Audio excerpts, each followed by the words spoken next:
भगवान शिव की लगभग हर तस्वीर या मूर्ति में हम उनके गले में एक सर्प को देखते हैं, है ना? पर कभी सोचा है कि वो कौन है और वो वहां क्यों है? तो आज हम उसी महान नागों के राजा वासुकी की कहानी को थोड़ा और करीब से जानेंगे। एक ऐसी कहानी जो त्याग और भक्ति की मिसाल है। तो चलिए इसी रहस्य की परतों को खोलते हैं। देखिए, ये कोई साधारण सर्प नहीं थे, ये थे वासुकी, त्याग और भक्ति का एक जीता जागता प्रतीक। और इनकी कहानी सिर्फ एक पौराणिक कथा नहीं है, बल्कि इसमें जीवन का एक बहुत गहरा दर्शन छिपा हुआ है। अच्छा, वासुकी को समझने के लिए सबसे पहली बात तो ये जाननी होगी कि वो सिर्फ एक सर्प नहीं थे। वो एक राजा थे, एक भक्त थे, एक भाई थे, और उनकी पहचान उनकी सर्प कुंडली से कहीं कहीं ज्यादा बड़ी थी। देखिए, वासुकी की कहानी अक्सर उनके बड़े भाई महान शेषनाग के जिक्र के साथ शुरू होती है। दोनों ही महान हैं, इसमें कोई शक नहीं, लेकिन उनकी भूमिकाएं, उनके रास्ते बिल्कुल अलग हैं। जहां शेषनाग भगवान विष्णु के सेवक हैं, शक्ति का प्रतीक हैं, वहीं वासुकी भगवान शिव के सेवक हैं और प्रतीक हैं त्याग और धर्म के। और यही अंतर उनकी कहानी को इतना खास बनाता है।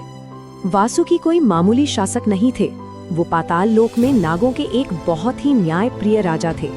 कहा जाता है कि उनके मस्तक पर एक दिव्य नागमणि चमकती थी, जिसकी रोशनी से पूरा पाताल लोक जगमगाता था। लेकिन इन सब शाही गुणों से भी कहीं बढ़कर उनकी एक पहचान थी, और वो थी भगवान शिव के प्रति उनकी अटूट असीम भक्ति। पर सवाल ये है कि ये इतना मजबूत, इतना अटूट बंधन बना कैसे? तो अब जो कहानी हम जानने वाले हैं वो एक ऐसी तपस्या की है, एक ऐसी भक्ति की है जिसने एक राजा को भगवान का सबसे करीबी सेवक बना दिया। अपने प्रभु महादेव की सेवा करने की इच्छा में वासुकी ने सचमुच सब कुछ छोड़ दिया। सालों तक हिमालय की एक गुफा में उन्होंने आंधी, तूफान, बर्फ, यहाँ तक कि जंगल की आग तक को सहा। उनका शरीर तो दीमकों का घर तक बन गया था, लेकिन वे अपनी जगह से हिले तक नहीं।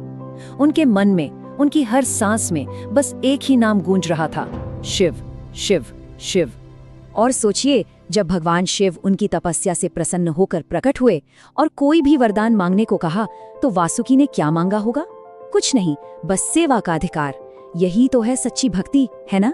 जो कुछ मांगती नहीं, सिर्फ देना जानती है। और इसी निस्वार्थ भाव के बदले शिव ने उन्हें वो सम्मान दिया जो किसी देवता को भी नसीब नहीं हुआ, अपने गले का आभूषण बनने का सम्मान।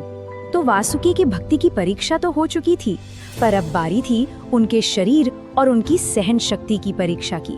एक ऐसी ब्रह्मांडीय घटना में जहां वो खुद केंद्र बिंदु बनने वाले थे, और वो घटना थी महान सागर मंथन। तो कहानी शुरू होती है ऋषि दुर्वासा के एक श्राप से, जिसके कारण सारे देवता अपनी शक्ति खो बैठे। तब भगवान विष्णु ने अमरता का अमृत पाने के लिए सागर मंथन की योजना बनाई। लेकिन एक बड़ी समस्या थी, मंदराचल पर्वत को मथनी की तरह इस्तेमाल करने के लिए रस्सी कहाँ से आएगी? समाधान था एक महाबलिदान, और ब्रह्मा जी ने कहा कि ये बलिदान देने की क्षमता सिर्फ वासुकी में है। वासुकी ने पल भर भी नहीं सोचा और मंदराचल पर्वत के चारों ओर लिपट गए। एक तरफ देवता, दूसरी तरफ असुर। जैसे ही मंथन शुरू हुआ, पर्वत के भार और खिंचाव से उनका शरीर छिलने लगा, लहूलुहान हो गया। लेकिन वो चुपचाप दर्द सहते रहे, और जैसे जैसे मंथन तेज हुआ, उनके मुख से विषैली अग्नि निकलने लगी। फिर भी वे नहीं रुके। मंथन से एक एक कर कई दिव्य चीजें निकली, कामधेनु गाय, ऐरावत हाथी, माँ लक्ष्मी, और आखिर में वो अमृत का कलश भी। देवता बहुत खुश थे, लेकिन तभी सागर से कुछ ऐसा निकला जिसने पूरी सृष्टि में खौफ पैदा कर दिया।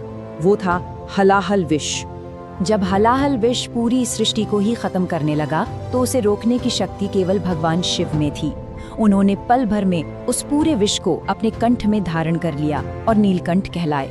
उस एक पल वासुकी ने अपने भगवान को, अपने प्रभु को सृष्टि बचाने के लिए विष पीते हुए देखा। समुद्र मंथन का सारा शारीरिक दर्द उस भावनात्मक पीड़ा के सामने कुछ भी नहीं था जो उन्होंने उस क्षण महसूस किया।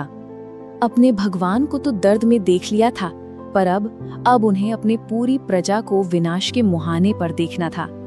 कहानी अब वासुकी के जीवन के सबसे अंधकारमय क्षण की ओर बढ़ती है, सर्प यज्ञ का संकट। और जानते हैं इस विनाश की जड़ में क्या था? एक पारिवारिक त्रासदी। ये सब हो रहा था उनकी अपनी माँ कद्रू के एक श्राप की वजह से। सालों पहले एक छोटी सी बात पर हुए झगड़े में जब उनके पुत्रों ने उनकी बात नहीं मानी तो उन्होंने गुस्से में आकर अपने ही वंश को आग में भस्म होने का श्राप दे दिया था। और अब वो श्राप सच हो रहा था। यज्ञ शुरू हुआ। हर मंत्र के साथ एक नाग, चाहे वो दुनिया के किसी भी कोने में छिपा हो, खिंचकर उस यज्ञ की अग्नि में आ गिरता और भस्म हो जाता। नागलोक में हाहाकार मच गया था। अपनी प्रजा को एक एक कर अग्नि में जलते हुए देखना वासुकी का दिल टूट गया। उनके मन में शायद वही सवाल गूंज रहा था जो आज भी उतना ही सच है। क्या एक माँ की गलती की सजा हमेशा बच्चों को मिलती है? क्या एक पल का क्रोध पूरे वंश को मिटा सकता है? जब लग रहा था कि अब सब कुछ खत्म हो जाएगा, सारी उम्मीदें दम तोड़ रही थीं, तभी वासुकी को ब्रह्मा जी की एक पुरानी भविष्यवाणी याद आई। आशा की एक किरण कि उनकी बहन का पुत्र युवा आस्तिक ही इस महाविनाश को रोक सकता है। वो युवा आस्तिक यज्ञ की जगह पर पहुंचे और अपने ज्ञान से, अपनी बातों से राजा जन्मेजय को इतना प्रभावित किया कि राजा ने खुश होकर उन्हें कोई भी वरदान मांगने को कहा। आस्तिक ने कुछ और नहीं, बस उस यज्ञ को रोकने का अनुरोध किया और वचन से बंधे राजा को यज्ञ रोकना ही पड़ा। इस तरह एक बुद्धिमान बालक के ज्ञान ने पूरी नाग जाति को बचा लिया। तो इन सारी परीक्षाओं को पार करने के बाद वासुकी की विरासत क्या है? चलिए अब ये देखते हैं कि कैसे ये महान नाग हमेशा हमेशा के लिए अमर हो गया, सिर्फ कहानियों में नहीं बल्कि धर्म के सार में भी। वासुकी को सबसे बड़ा सम्मान किसी राजा या ऋषि से नहीं मिला, वो मिला स्वयं भगवान से। कुरुक्षेत्र के मैदान में जब भगवान कृष्ण अर्जुन को अपना विराट रूप दिखाते हैं तो वो कहते हैं, सर्पों में मैं वासुकी हूँ। सोचिए, त्याग और भक्ति का इससे बड़ा प्रमाण और क्या हो सकता है? आज भी हम नाग पंचमी पर उनकी पूजा करते हैं और हर शिवलिंग पर लिपटा हुआ नाग हमें उनकी याद दिलाता है।